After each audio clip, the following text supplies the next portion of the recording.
1857 को जब याद किया जाता है तो अक्सर एक विरोध के रूप में देखा जाता है, लेकिन इतिहास ये भी बताता है कि कोई विरोध अचानक पैदा नहीं होता।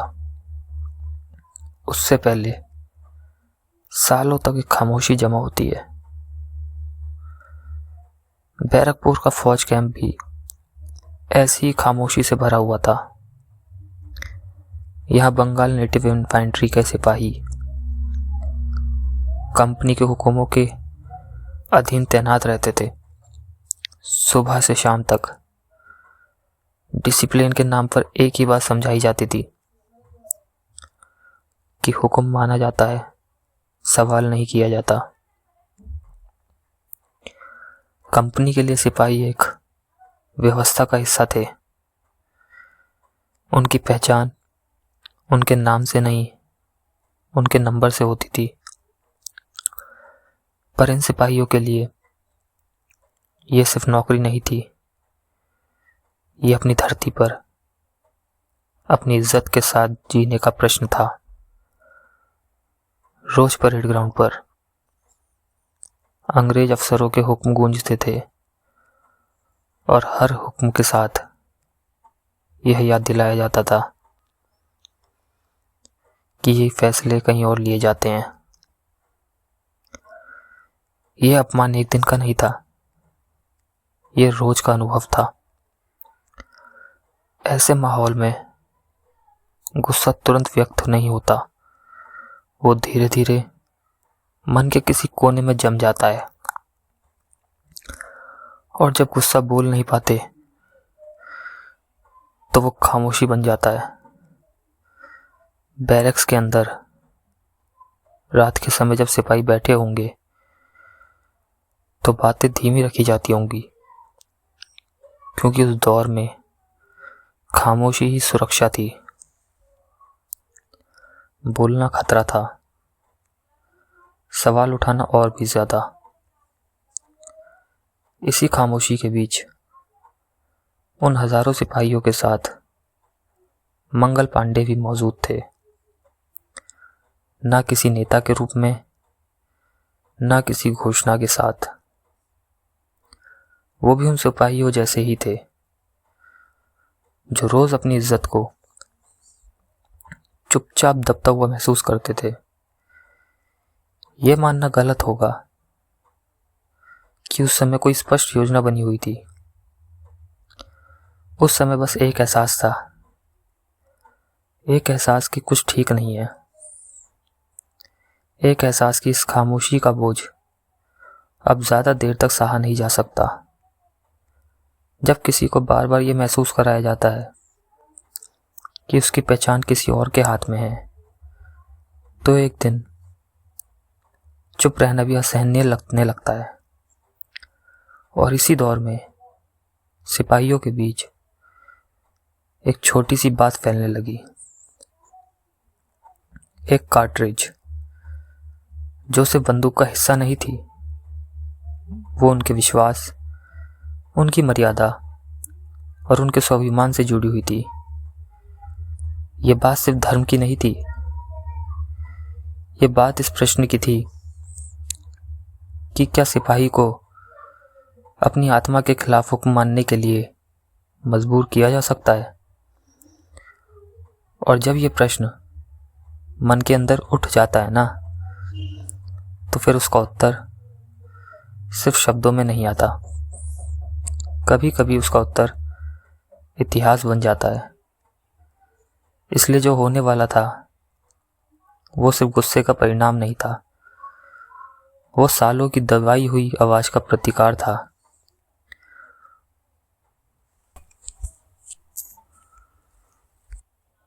बैरकपुर के कैंप में जो खामोशी थी वो अचानक नहीं टूटी।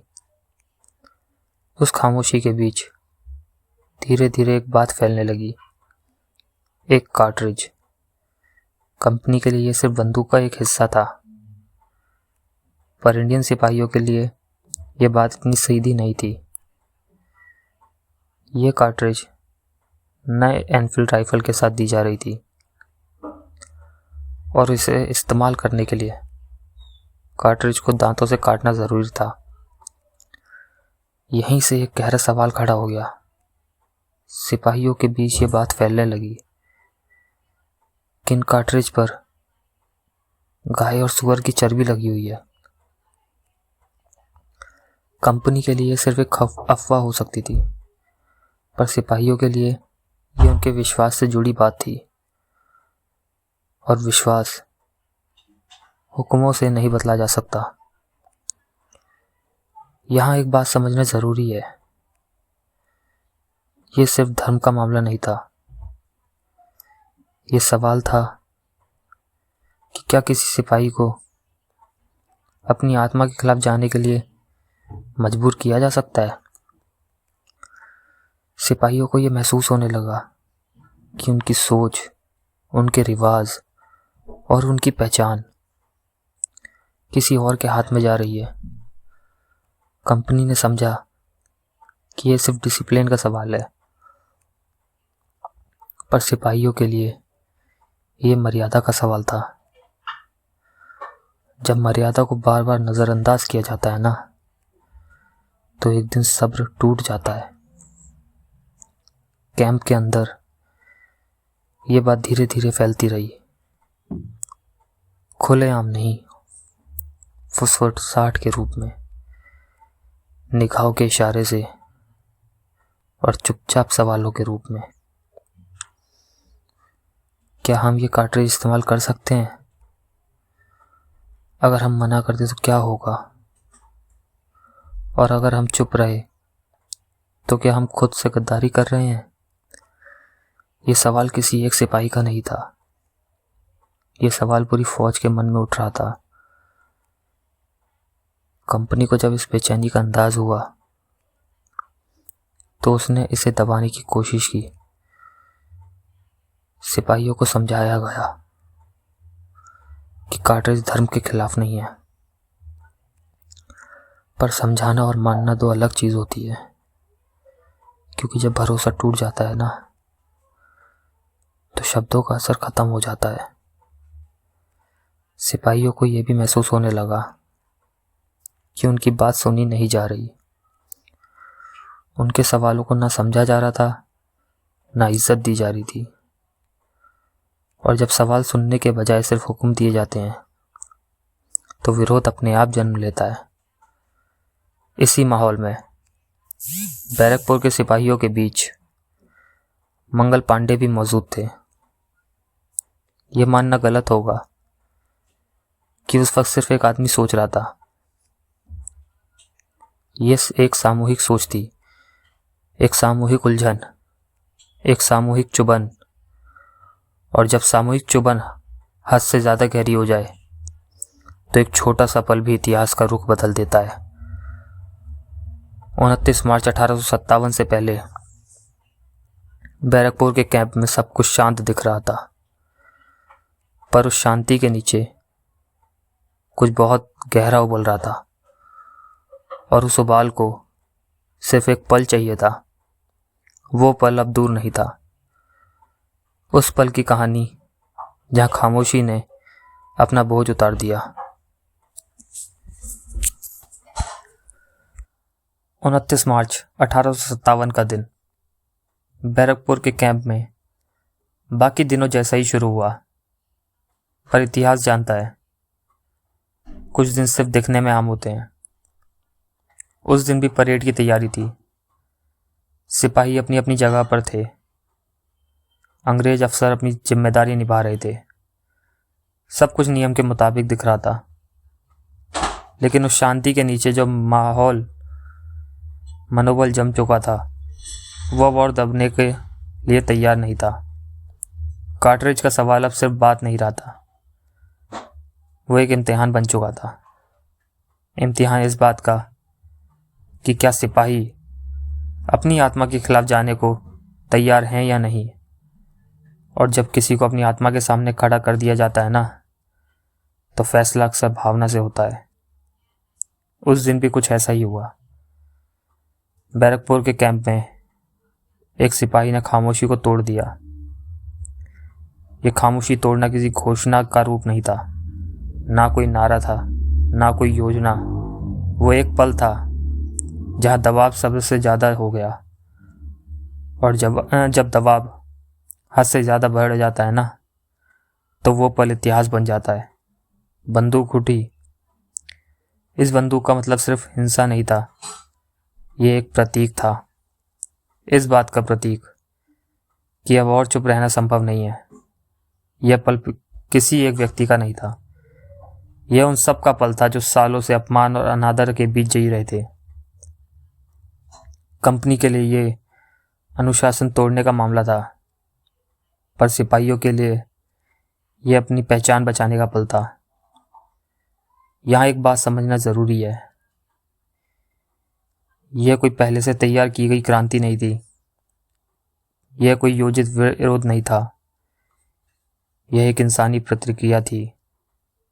जब मर्यादा को बार बार कुचला जाता है तो एक दिन डर खुद ही पीछे हट जाता है। उस दिन बैरकपुर के कैंप में भी कुछ ऐसा ही हुआ। सिपाहियों के बीच उलझन थी, कोई आगे बढ़ा, कोई पीछे हटा, और कुछ लोग सिर्फ देखते रह गए। पर जो हो चुका था उससे अब पलटा नहीं जा सकता था। कंपनी के लिए एक खतरा था, इसलिए तुरंत इस पल को दबाने की कोशिश की, अनुशासन के नाम पर और डर के जरिए। पर इतिहास में कुछ पल दबाए नहीं जा सकते। उसका असर सिर्फ उस जगह तक सीमित नहीं रहता जहां वो घटित होते हैं। बैरकपुर में जो हुआ उसकी गूंज धीरे धीरे और जगहों तक पहुंचने लगी। सिपाहियों के मन में एक बात साफ होने लगी, अगर हमने आज आवाज़ उठाई है तो इसका परिणाम भी भुगतना होगा। पर अगर हमने आज चुप रहना शुरू किया होता तो शायद अपनी नज़रों में कभी सीधे खड़े ना हो पाते। यही वो पल है जहाँ इतिहास फैसला करता है और व्यक्ति इतिहास का हिस्सा बन जाता है। 29 मार्च 1857 के बाद चीज़ें पहले जैसे नहीं रह सकती थी, कंपनी के लिए भी नहीं और भारत के लिए भी नहीं। उस दिन जो हुआ वो यही ख़त्म नहीं हुआ, उसका परिणाम अब आगे लिखा जाना था।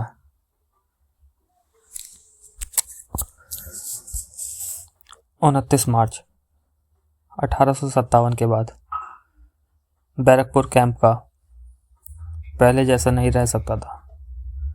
कंपनी के लिए यह सिर्फ एक घटना नहीं थी, ये एक चेतावनी थी। इसलिए सबसे पहला काम इस पल को तुरंत दबाना था, अनुशासन के नाम पर और डर के जरिए। जो सिपाही कुछ घंटों पहले तक कंपनी के नियम का हिस्सा थे, वही सिपाही अब कंपनी के लिए खतरा बन चुके थे। इसलिए कार्रवाई बिना देरी के शुरू की गई। गिरफ्तारी। यह शब्द सिर्फ कानूनी प्रक्रिया नहीं होता, यह एक संदेश होता है। एक संदेश बाकी सिपाहियों के लिए कि जो रेखा पार करेगा उसका अंजाम यही होगा। कंपनी ये भूल रही थी कि जो कुछ बैरकपुर में हो चुका था उसे सिर्फ गिरफ्तारी से मिटाया नहीं जा सकता, क्योंकि जो घटना सिपाहियों के मन में घर कर चुकी होती है वो जंजीरों से बाहर रहती है। मंगल पांडे को कंपनी के अधीन पकड़ लिया गया। इस पल को अक्सर सिर्फ एक कानूनी घटना के रूप में देखा जाता है, पर असल में ये एक मानसिक युद्ध था। कंपनी ये दिखाना चाहती थी कि नियम सबसे ऊपर है, और सिपाही ये महसूस कर रहे थे कि मर्यादा भी कुछ होती है। इसके बाद शुरू होता है मुकदमे का दौर। मुकदमा, जहां फैसला पहले ही तय हो चुका होता है। कानून के शब्द बोले जाते हैं, पर सच कहीं और लिखा जा रहा होता है। कंपनी के लिए यह मुकदमा एक मिसाल बनना था, ताकि बाकी सिपाही डराए जा सके। पर इतिहास जानता है, कुछ मिसालें डर पैदा नहीं करती, वो प्रेरणा बन जाती हैं। मुकदमे के दौरान यह स्पष्ट था कि यहाँ कोई संवाद नहीं हो रहा, सिर्फ एक संदेश दिया जा रहा था, और इस संदेश को शांत स्वीकार के साथ सुना गया। यह शांति कमजोरी नहीं थी, यह एक प्रकार का दृढ़ निश्चय था। जब कोई व्यक्ति अपना फैसला पहले ही कर चुका होता है ना, तो उसे अपने भविष्य के डर की जरूरत नहीं रहती, जो इस मुकदमे के बाद होना ही था। वो सबको पता था। कंपनी के लिए यह कानूनी अंत था, पर भारत के लिए यह शुरुआत थी। एक ऐसी शुरुआत जहां एक सिपाही को फैसला कई और मनों को हिला चुका था। यहां यह भी समझाना जरूरी था, इस घटना का प्रभाव सिर्फ बैरकपुर तक सीमित नहीं रहा। सिपाहियों के बीच एक बात स्पष्ट हो चुकी थी, कंपनी सिर्फ हुक्म सुनाना जानती है, और जब हुक्म और मर्यादा एक दूसरे के सामने खड़े हो जाते हैं, तो इतिहास मर्यादा को याद रखता है। मंगल पांडे का अंत कंपनी के लिए एक सफाई हो सकता था, पर भारत के लिए यह एक प्रश्न छोड़ गया। अगर एक सिपाही इतना कर सकता है, तो हम सब क्या कर सकते हैं? इस प्रश्न का उत्तर तुरंत नहीं आया, पर यह उत्तर ज्यादा दूर भी नहीं था। उस उत्तर की गूंज अगले कुछ महीनों में पूरे देश में सुनाई देने वाली थी।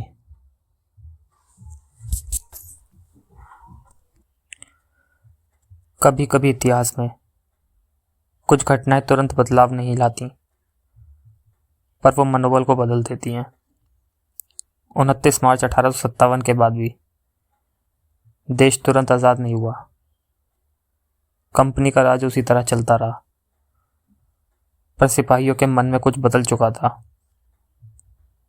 यह बदलाव शब्दों में व्यक्त नहीं हुआ, यह चुपचाप फैला, बैरकपुर से दूसरे कैंप तक, एक अफवाह के रूप में नहीं, एक अनुभव के रूप में। सिपाही अब सिर्फ हुक्म नहीं सुन रहे थे, वो सोच रहे थे, और जब सोच जाग जाती है ना, तो राज की नींव हिलने लगती है। कंपनी समझ चुकी थी कि जो कुछ हुआ वो सिर्फ एक व्यक्ति का फैसला नहीं था, वो एक संकेत था। इसलिए 1857 के अगले कुछ महीनों में कंपनी का व्यवहार और भी कठोर होता चला गया। डर के जरिए नियंत्रण, पर डर की भी एक सीमा होती है, और जब डर मर्यादा से टकरा जाता है तो लोग चुप रहना छोड़ देते हैं। इसी दौर में अलग अलग जगहों पर सिपाही उठ खड़े हुए, कहीं मेरठ में, कहीं कानपुर में, कहीं झांसी में। ये सब घटनाएं एक ही दिन में नहीं हुई, पर उन सब के बीच एक साझा भाव था।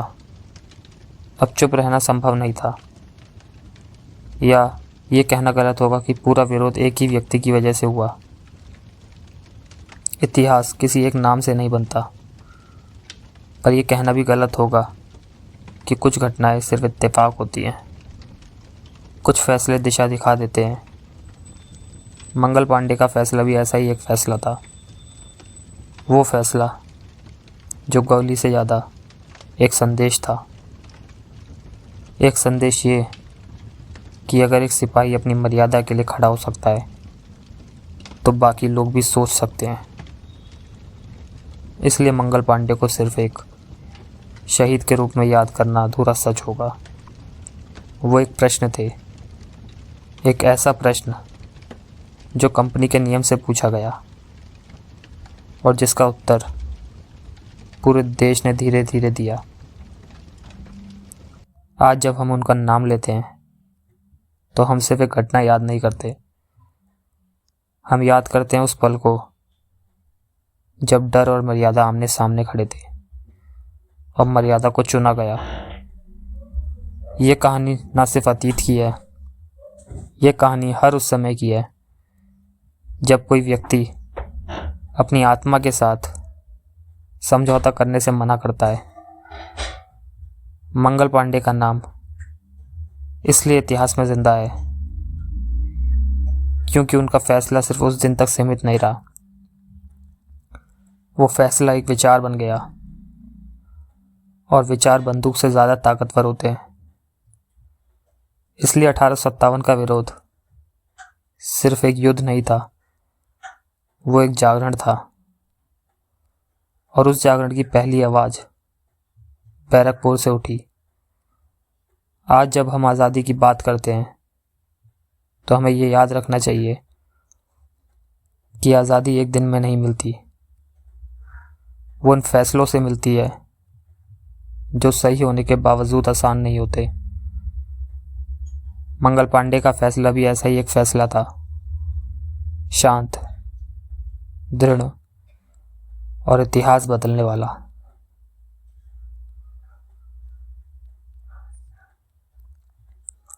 यह कहानी सिर्फ एक इतिहास का पन्ना नहीं थी, यह एक याद थी उन लोगों की जिन्होंने शोर नहीं मचाया पर अपनी मर्यादाओं पर कभी समझौता नहीं किया। शहीदनामा उन्हीं कहानियों को जिंदा रखने की एक कोशिश है जिन्हें किताबों के कोने में छुपा दिया गया। यहाँ हम न सिर्फ नाम याद रखते हैं, हम उनके फैसलों को समझने की कोशिश करते हैं, क्योंकि जब हम उनके फैसलों को समझते हैं तब हम अपने समय को भी बेहतर समझ पाते हैं। अगर ये कहानी आपके मन तक पहुंची हो तो उसे सिर्फ देख कर ना छोड़िए, इसे याद रखिए और अगले भाग में एक और कहानी के साथ हम फिर मिलेंगे, सिर्फ कहानी सुनाने के लिए नहीं बल्कि यादों को जिंदा रखने के लिए। ये था शहीदनामा। जय हिंद, जय भारत।